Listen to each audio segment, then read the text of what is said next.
Wanted. Ambitious individual for leadership position. Be prepared for difficult application process and stressful work environment. Challenges, many. Rewards, numerous. Failure, possible. Your employer, the American people. The few chosen have been the presidents.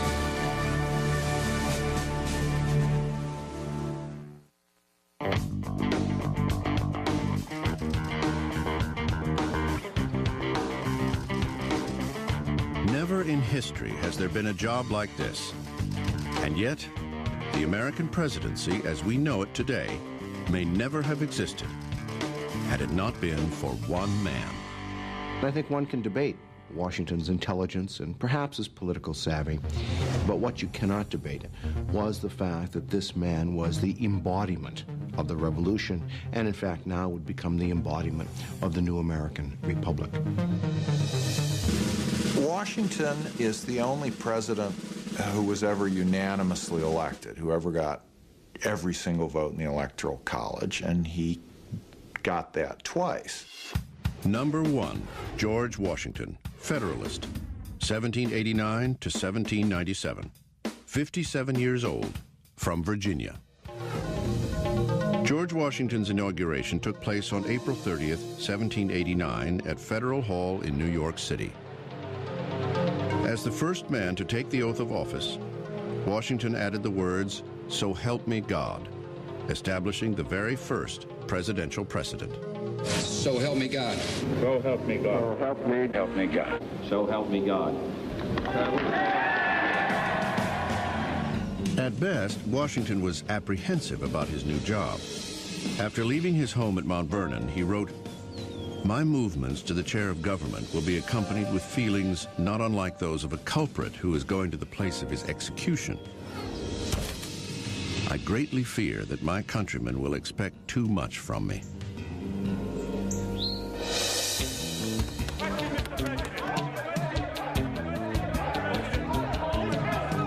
There were many questions about this new job, this president person.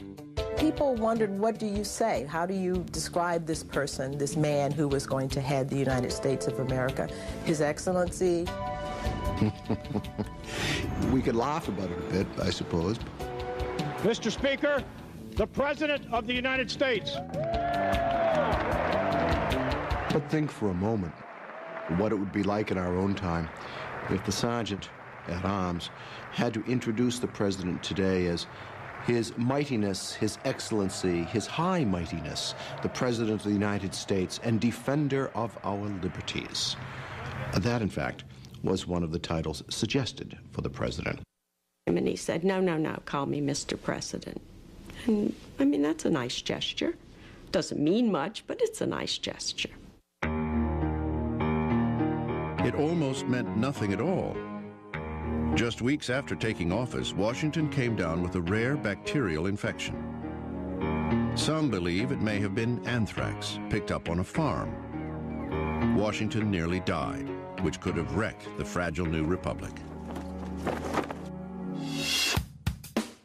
American historians have spent more than 2 centuries now trying to dig up dirt on George Washington, to find the flaws in Washington.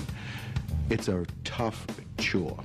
For a long time, Washington was thought of as a nice guy, sort of a boob, not real smart, famous for being tall. George Washington brought many personal qualities to the presidency.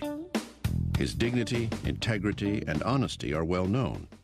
But he also had his quirks. He refused to shake hands when he became president. He thought that was beneath the presidency. It was all part of establishing the image of the presidency. One example is how Washington projected his physical being. George Washington was the most athletic, the most robust, the most dynamic of all the founding fathers. He was the action hero, if you will, of the 18th century, who was considered by Jefferson the best horseback rider of the entire period. Washington usually rode a white horse named Nelson, and Nelson became a vital part of Washington's public relations package. his version of a tailhook landing. When he would visit towns during the presidency, sometimes he would travel in the comfort of a carriage most of the distance between towns, but in many cases, he would hop out of that carriage and get on to Nelson and ride into town looking like $1 million, looking like that war hero, that man among men, looking like someone who could lead anyone.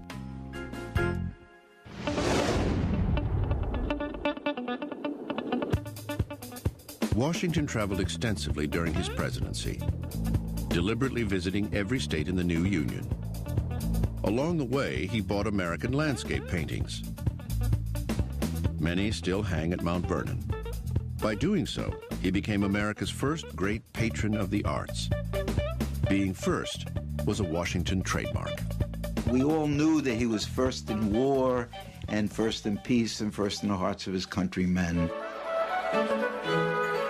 But we never knew such things as the fact that he was first in dancing, a minuet man.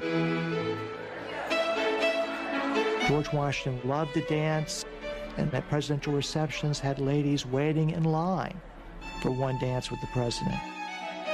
Another thing that he never got credit for, he was first in interior decorating, for example. He was always working on fixing up Mount Vernon. Even during the Revolutionary War, he was into designing uniforms. He never got credit. He was like the Calvin Klein of his day. And he was first in gambling. He would bet on anything.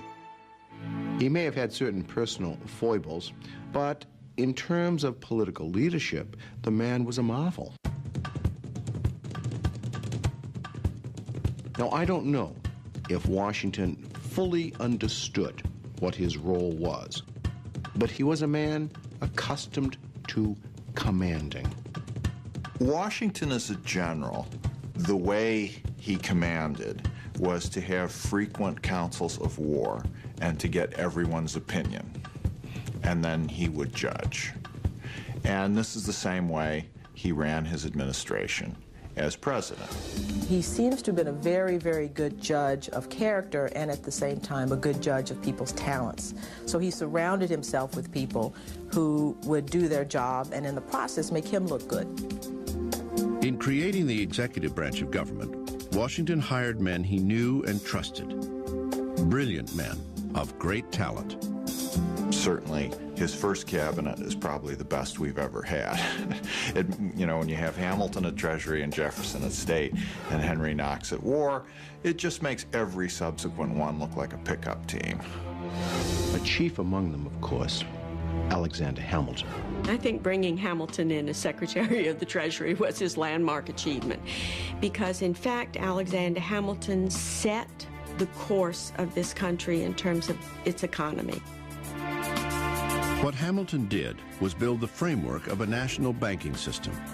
As a first step, he proposed that the new government assume all the leftover war debt of the 13 original states, thereby establishing a federal line of credit. In order to get that done, he had to make a deal with people who were reluctant to have it done. These included people such as James Madison and Thomas Jefferson of Virginia, a state that had paid off most of its war debt. The issue of assumption, as it was called, became Washington's first test as president. Behind closed doors, he urged Madison, Jefferson, and Hamilton to consider a compromise. What he offered in return was the location of the nation's capital. The deal was straightforward. Hamilton got the funding, and the Virginians got the federal capital to be permanently located on land that belonged to Virginia. Washington let others hammer out the details.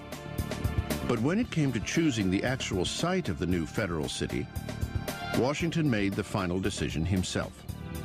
He chose a plot of swampland called Foggy Bottom. It soon became unofficially known as the City of Washington. Because it was just a stone's throw from his home, Washington micromanaged the project. He personally surveyed the land where the new city would be built. He helped lay out the roads. And he left his imprint on the proposed President's Mansion by tinkering with the blueprints. The building would not be finished until November 1800, a year after Washington's death. George Washington is the only president who never serves in Washington. George Washington defined the presidency, but it defined him as well, especially in times of crisis. One troubling crisis arose in 1793, when war broke out between England and France. Suddenly, America was called upon to choose sides. But Washington chose neutrality. It was a decision that would come to haunt his successors. On the domestic front, however, Washington faced crisis head-on. One defining moment of the Washington presidency happens in his second term, and it's the Whiskey Rebellion. In 1794, Pennsylvania farmers were up in arms over a federal excise tax on liquor. They even dusted off an old battle cry, "No taxation without representation." Washington's point of view was, wait a second, in 1776, we were rebelling against taxes that had been passed in London by the King and Parliament. But these taxes now, in 1794, these are passed in Philadelphia. That's the law of the land. You have to pay them.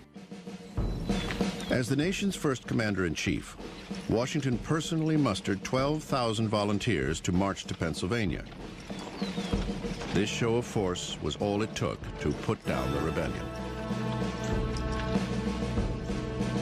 Washington understood very clearly that everything he did as the first president of the United States would be watched by nations abroad and by people at home and would set a precedent. Well, the main precedent, the one that he's known the most for, is that he left. He decides at the end of his second term that he wants to step down. Partly, I think he's feeling the approach of age. He's in his mid-60s. I think he also wants to teach the country a lesson in the passing on of power. And you wonder, for example, if somebody like Richard Nixon, say, had been our first president, would Nixon have stepped down? Grace is a knowing when to leave. Washington left after 2 terms. I think that was his finest moment. In 1798, George Washington produced 11,000 gallons of whiskey at Mount Vernon, making him the single largest distiller of alcohol in America. He was the most deserving person ever to become president, and he may have been the most personally unsuited for the job. John Adams had a miserable presidency. It began on a gloomy March day in Philadelphia, 1797, at his inauguration. Everybody is very moved to see the great hero George Washington leave the stage. And John Adams writes that Washington gave him a look as if to say, well, I'm leaving now, you're coming in, see if you enjoy the job. Number 2, John Adams, Federalist, 1797 to 1801. 61 years old, from Massachusetts. If you think about following George Washington, how does one follow a person who is the American Cincinnatus? Oh my God, can you imagine how poor John Adams must have felt upon succeeding to the presidency, to follow this man? He was Harvard educated, yet insecure, enormously ambitious, yet oddly humble. Adams is a wonderful character. I mean, you've got to love him. He's erratic. One day he's up, one day he's down. I think there may have been a little imbalance there in his system. He craved fame and power, but he always pulled himself back and said, no, I must make sacrifices for my country. Some days he thought he was on top of the world, and other days he thought he was just the lowest failure on earth. John Adams is a figure who was in many ways racked with self-doubt, at the same time enormously ambitious. Adams's personality was not suited to the presidency. John Adams certainly had the political pedigree to be president. He was a signer of the Declaration, a member of the Continental Congress, minister to France and England, and America's first vice president. And yet, as a leader of men, John Adams' management style was problematic at best. During his administration, Adams is heavily criticized for his pretentiousness as a man who was kingly in a way that George Washington never was. He was a very, very opinionated man, and he was sure that he was right and did not accept counsel as well as other presidents have. Adams was also prone to fits of anger, which he unleashed on subordinates. This is just not the way an effective executive deals with the people under him. Two issues defined Adams' presidency: the XYZ affair and the Alien and Sedition Acts. Both were caused by a crisis in foreign affairs, the escalating war between England and France. By the time John Adams comes into office, the French are being particularly obnoxious. They are going through a period of seizing our shipping because they don't want us trading with her enemy, Britain. Hoping to quell the crisis, Adams sent a diplomatic team to Paris. That delegation was met with the demand for a bribe. This was reported back to the American Congress. Instead of referring to the Frenchmen who demanded the bribe by their correct names, they were simply referred to as X, Y, and Z. And so this became known as the XYZ affair. American public opinion raged against the French. Hawks screamed for war. Adams is not crazy about the French anyway. And so to be snubbed by the French like this, to be treated in effect like country bumpkins, must have offended Adams tremendously. But instead of acting impulsively, Adams kept his cool and sent a second peace delegation to Paris. For this, the warmongers in Congress vilified him. Adams had the courage to stand against these men. Indeed, he stood against most of the men in his own party, the Federalist Party. But he was firm and adamant in seeking a peaceful solution. Adams would reach his peaceful solution in 1800 when France and the United States signed the Treaty of Mortefontaine. But this wouldn't happen before Adams made the worst decision of his presidency. In the midst of our difficulties with France, there were a great many dissident voices within America. Men, newspaper editors, some politicians, who were voicing their distress with the policies of the Adams government. Acutely sensitive to criticism, Adams decided that the verbal attacks were seditious and dangerous to national security. So, in 1798, Adams signed the Alien and Sedition Acts, making it a crime to falsely speak out or write against certain federal office holders, including the president. It stands out as the single greatest blemish on this otherwise extraordinary career. It fed into this image of Adams as the aristocrat, as Adams having this tinge of royalty, of arrogance. And the Alien Sedition Acts simply underscored what his enemies were already saying about this man. Sadly, Adams' support of the Alien and Sedition Acts overshadowed the treaty with France. But the importance of his diplomacy cannot be forgotten. It was a monumental achievement and one of those great turning points. For had we not made peace with France, had Adams succumbed to the pressure to go to war, the history of America would have been very, very different. Significantly, the threat of war with France was the impetus for the one legacy of Adams' presidency. John Adams is the father of the American Navy. It was Adams that understood that if America was to defend her shores, that it was necessary to have a Navy. By creating the Department of the Navy, Adams became the first U.S. president to add a secretary to his cabinet. But even the U.S. Navy could not save John Adams from himself. He had alienated many members of Congress and men of his own party. In November 1800, just after becoming the first president to live in the White House, Adams lost his bid for a second term to Thomas Jefferson. It was a bitter defeat. Adams is not gracious in defeat. The image we have today of the election of a new president, and the former president bids him welcome to the White House, etc., etc. Oh, no, not at all. Adams leaves Washington in the midst of the night. When he left office, he was certainly the most unhappy man in the country because he believed he left office disgraced and unappreciated.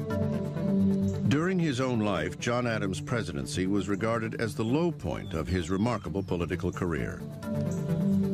It would take nearly 200 years for historians to reassess his contribution to the office. Two presidents signed the Declaration of Independence, John Adams and Thomas Jefferson. Both died on July 4th, 1826, the 50th anniversary of the signing. The election of 1800 set two precedents in American history. It was the first election in which the press played a big role. And for the first time in presidential politics, power was peacefully shifting from one political party to another.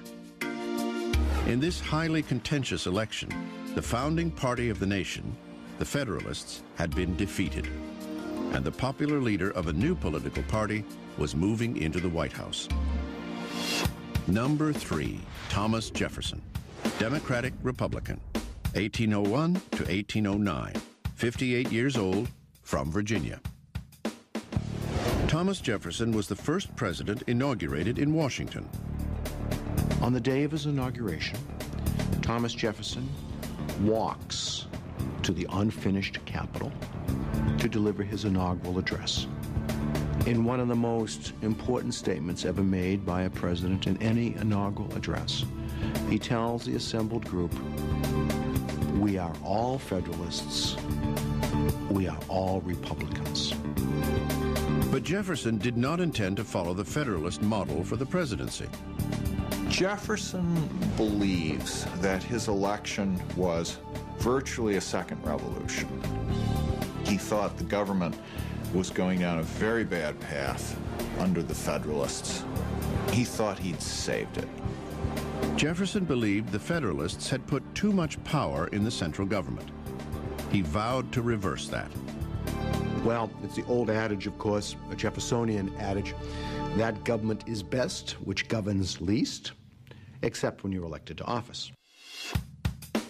He was a remarkably casual man who sometimes greeted guests in his slippers. He was also eccentric and secretive. Such was the self-styled character of Thomas Jefferson. Jefferson viewed himself and presented himself as a man of the people. Somewhat ironic, again, because here is Mr. Jefferson, who lives in perhaps the most elegant home in all of America, Monticello. He's hardly a man of the people. But on the other hand, he has this ability to connect and to make this pretense, to make this image of this Democrat with a small d. To help spin this image, Jefferson adopted a casual tone for protocol and official behavior at the president's mansion. It was said that if you went to the White House, quite often Mr. Jefferson himself would open the door. Jefferson also ended the formal state dinners established by Washington and continued by Adams. Instead, he hosted informal supper parties, where guests could sit anywhere they pleased. Even at the same time that Jefferson is symbolically downgrading the office, he is using it very effectively, and he calls the tune. President Jefferson was a quiet but effective manager who preferred working in the privacy of his office than in the public eye. He does not give his annual messages to Congress as speeches in person. He doesn't do that. He sends them written messages instead. He did not like to give public addresses. He was not a good public speaker. He had a very, very soft voice, apparently. But he was definitely a brilliant and cunning politician. He is brilliant at using power in a way that people don't know that he's using it. This was especially true with the press. Jefferson handled the press very, very well. He understood the importance of the press. The press, however, didn't always give him a free pass. In 1802, a tabloid writer of the day reported Jefferson's alleged affair with Sally Hemings, one of his slaves. He's mentioned by name by James Callender, and that's the first time Sally Hemings' name appears in the newspaper. Freud would have a field day with this. Sally Hemings is the half-sister of Martha Wales Jefferson, who was Jefferson's wife. She is the daughter of Martha's father and a slave woman. Jefferson skillfully managed the scandal by doing nothing. Thomas Jefferson never responded to any allegations, any accusations of his relationship with Sally Hemings or with anyone else. Jefferson simply ignored it. Early spend control from a master politician. I mean, if more people could follow that prescription, people wouldn't get into the trouble that, they get into by talking too much. Jefferson never talked about anything that he didn't want to talk about. The defining moment of Jefferson's presidency was his expansion of executive power to make the Louisiana Purchase, the mega deal of the 19th century. It more than doubled the size of the United States for a mere $15 million. This is just a bargain. But he doesn't know whether it's constitutional for him to do this. In fact, he rather thinks it isn't. Had he been true to his principles, he never would have done it. Not only did he do it, but he used Alexander Hamilton's system of finance to fund it, a system he had publicly opposed for 15 years. In effect, Jefferson did a complete political 180. Because of this, the Federalists attacked him. They hammer him with this. The argument is, you are the one who's been worried about the federal government doing too much and taking on too much power. Well, here you've grabbed a third of the continent and you're proposing to rule it by military governors. Doesn't that look like big government to you? Ignoring his critics, Jefferson also authorized a secret exploration of the territory, the Lewis and Clark Expedition. It would eventually be regarded as an epic American adventure. But when Jefferson sent a secret message to Congress requesting money for the mission, his enemies screamed that it was an unconstitutional military foray. So Jefferson, the man who supposedly loved small government, is a president who dramatically expands the power of the federal government. That, of course, is a tradition in our presidency. In 1804, Thomas Jefferson was overwhelmingly re-elected. Yet he found little joy during his second term. Jefferson is a very sensitive man. He hates the criticism that he gets. And his second term becomes hell to him. He feels as if he's in prison. I think Jefferson's greatest shortcoming in office was his inability to deal with the rising international crisis. That crisis was the escalating war between England and France. Jefferson believed that America need not be involved with Europe, that somehow it was possible for us to ignore the world beyond us and to deal only with an interior America. The problem was American merchants were trading with England and France. That infuriated both sides. Acting impulsively, Jefferson issued the Embargo Act of 1807, stopping all trade with all foreign nations. What a foolish solution to a problem. Doesn't want to go to war with France, doesn't want to go to war with England. And so instead of making a decision, he says, okay, we're not going to trade with anybody. Well, this is not a statesmanlike decision, and it's disastrous for New England trade. The Embargo Act of 1807 was extremely controversial, and it really sank his second term. By 1808, Thomas Jefferson was tormented by migraine headaches. The presidency had aged him considerably. Jefferson came to hate the presidency so much that he left it off his gravestone. Yet his achievements remain unparalleled in American history. He took the oath of office intending to change the power of the presidency. And indeed, he did. Thomas Jefferson kept 2 bear cubs at the White House. They were given to him by Lewis and Clark and housed in cages on the South Lawn. Jefferson is succeeded by one of his own. The president who follows him is his Secretary of State, his friend, his associate, really his right-hand man for over 20 years. Number 4, James Madison, Democratic-Republican, 1809 to 1817, age 57, from Virginia. He was eminently qualified for the job. A veteran of the Revolution, author of the Constitution, a Jeffersonian Democrat, and a Virginian. There are people who feel that he had a much, in some ways, a better mind than Jefferson, certainly a more disciplined mind than Jefferson. In truth, James Madison was everything Thomas Jefferson wasn't. He was sort of the opposite of Jefferson physically. He was short, while Jefferson was tall.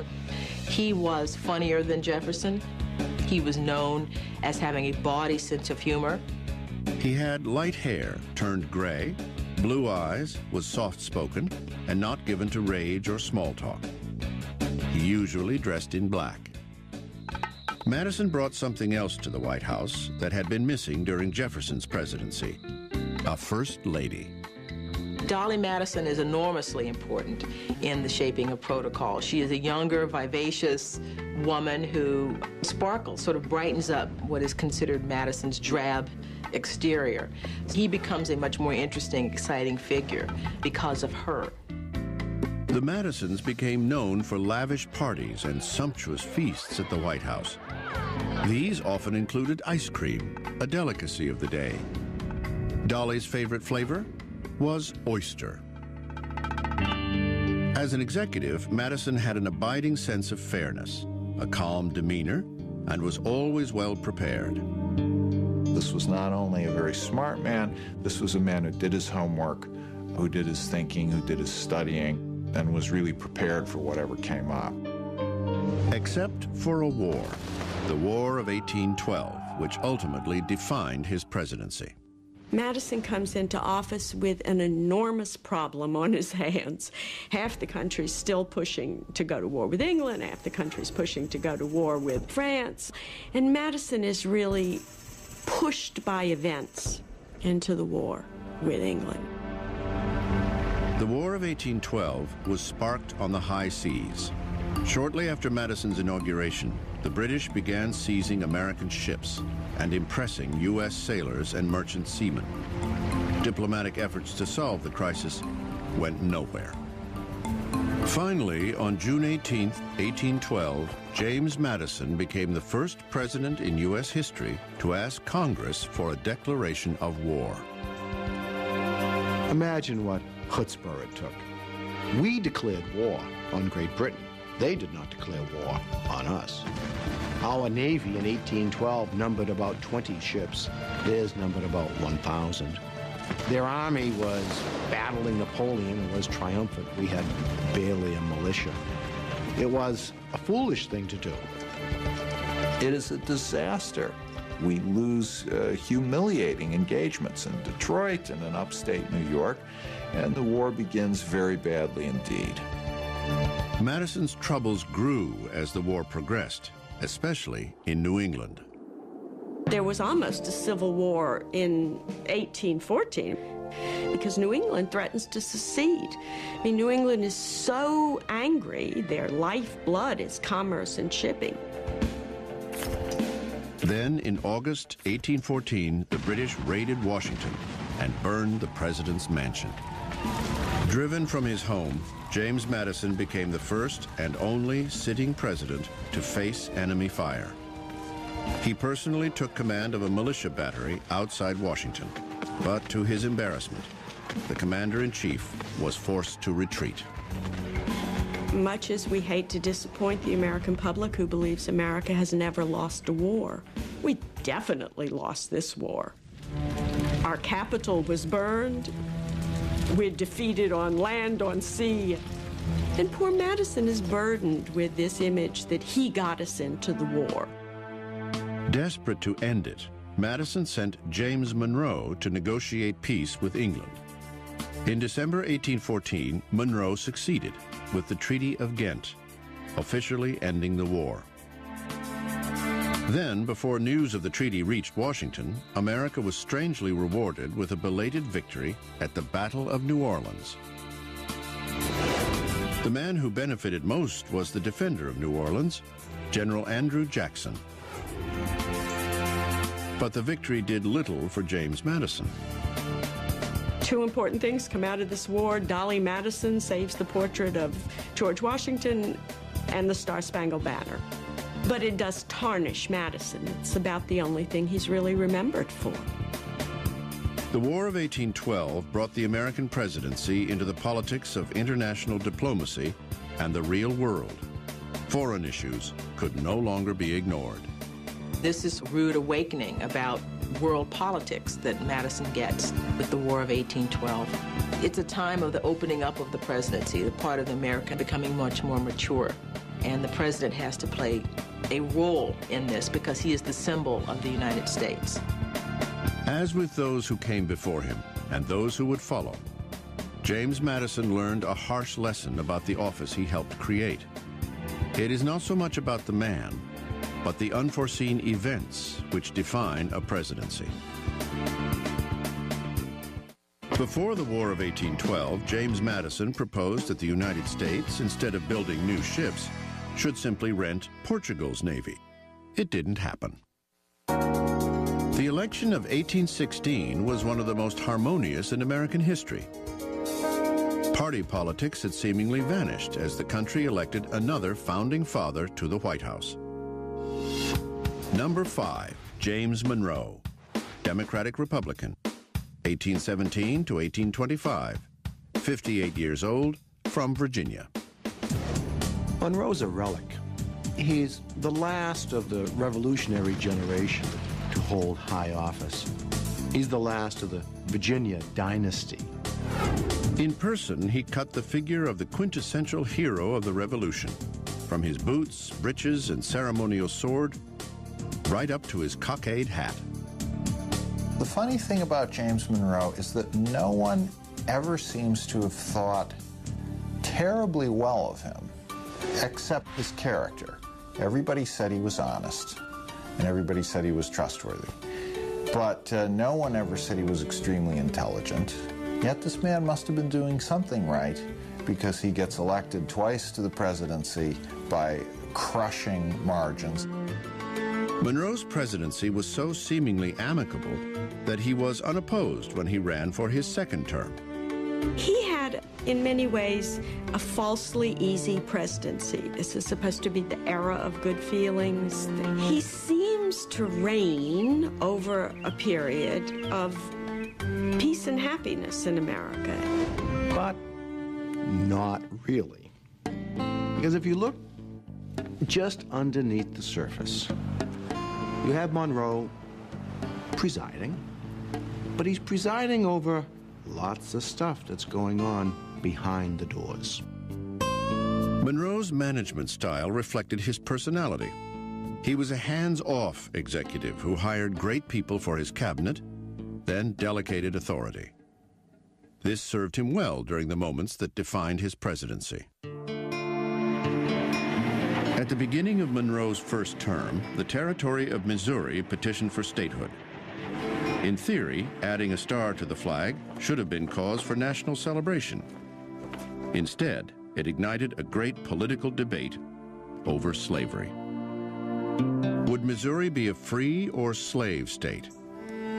As Congress debated the explosive issue, Monroe, a slave owner himself, made it clear that he would veto any legislation that restricted self-determination for any state. Eventually, Congress passed the Missouri Compromise of 1820. Missouri enters the Union as a slave state. Maine enters the Union as a free state. And prohibitions are put upon the expansion of slavery. It is a temporary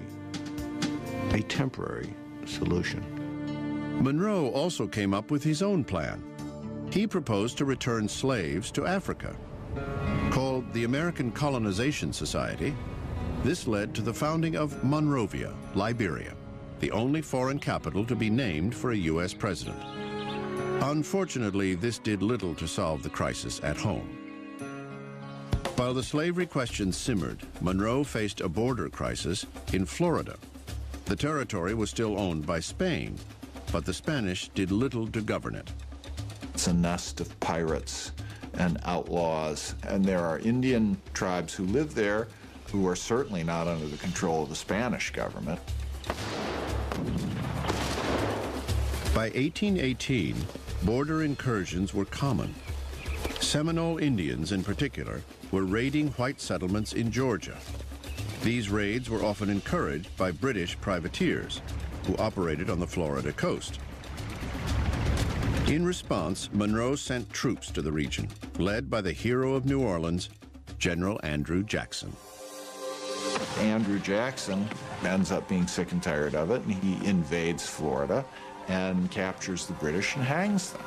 So he creates an international incident involving 3 countries, the United States, Spain, and Britain. Jackson's raid caused an uproar in Monroe's cabinet. Some, including Secretary of War John C. Calhoun, wanted to reprimand the general. And Secretary of State John Quincy Adams sticks up for him. He says what the British were doing was outrageous and the Spaniards ought to have stopped them, and they didn't. And Jackson did a preemptive strike, and that's what he ought to have done. Monroe did not reprimand Jackson. Instead, he opened negotiations with Spain for the rights to the territory. In 1819, the Spanish ceded Florida to the United States without a fight. Border disputes were constant during Monroe's tenure. Significantly, it was a border issue that led to Monroe's defining moment in office. In December 1823, the president delivered a message to Congress and to the world. Ostensibly, he addressed a minor dispute between Russia and the United States over Alaska. But the speech contained a short paragraph that became his legacy. It stated, "The American continents are henceforth not to be considered as subjects for future colonization by any European powers."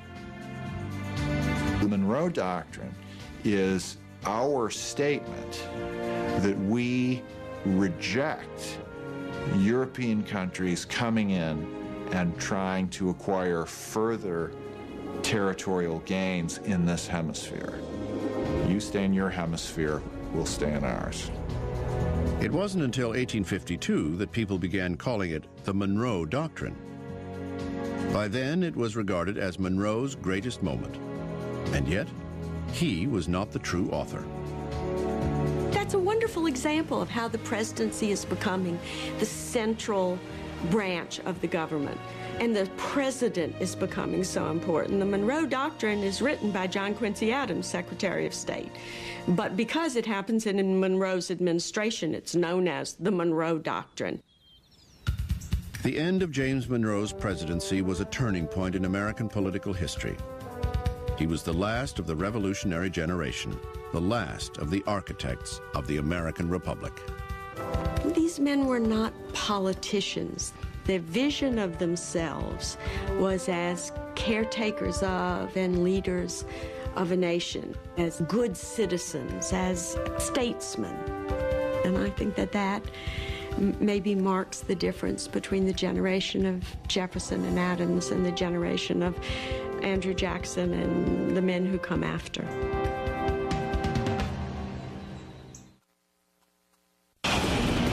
This Is Mother Nature out of control?